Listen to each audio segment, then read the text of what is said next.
কুয়েতের অনেক যাত্রীরা প্রশ্ন করছেন, ভাই আমার পাসপোর্টের মেয়াদ আছে 2 মাস, 3 মাস, 5 মাস, অনেকের আবার এর চেয়েতেও কম আছে। তো আসলে আপনার পাসপোর্টের মেয়াদ কতদিন থাকতে হবে? তাহলে আপনি এইভাবে বা ডাইরেক্ট ঢাকা টু দাম্মাম দেন, দাম্মাম থেকে বাই রোডে বাস দিয়ে আপনি কুয়েত যেতে পারবেন। তো আপনাদেরকে দেখাই, একদম জাজির এয়ারলাইন্সের ওয়েবসাইট থেকেই দেখাই। এই যে এটা হচ্ছে জাজির এয়ারলাইন্সের একদম অফিসিয়াল ওয়েবসাইট। এখানে যদি ঢোকেন তাহলে তারা দেখবেন একটা বিষয় তারা উল্লেখ করে দিয়েছে। এই যে দেখেন আমি মার্ক করে দিয়েছি, এই বিষয়টা যা উল্লেখ করে দিয়েছে এই বিষয়টা পড়ে নেবেন। তারপর আমি বলে দিচ্ছি, passenger transiting through Dammam are eligible for a visa honourable if the hold a passport valid for more than 6 month. ঠিক আছে, মোর দ্যান 6 মান্থ থাকতে হবে আপনার পাসপোর্টের মেয়াদ, অবশ্যই অবশ্যই 6 মান্থ থাকতে হবে, আদারওয়াইজ কিন্তু আপনার কোনোভাবেই আপনি যেতে পারবেন না।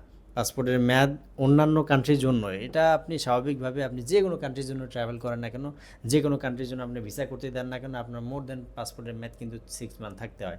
না হলে কিন্তু যে কোনো কান্ট্রি এটা ঝামেলা করে। সো পাসপোর্টের মেয়াদ মিনিমাম 6 মাস যদি আপনার থাকে তাহলে যোগাযোগ করেন, আদারওয়াইজ না হলে পাসপোর্ট নতুন করতে দেন, রিনিউ করতে দেন, রিনিউ করে তারপরে যান। ভালো থাকবেন, আসসালামু আলাইকুম।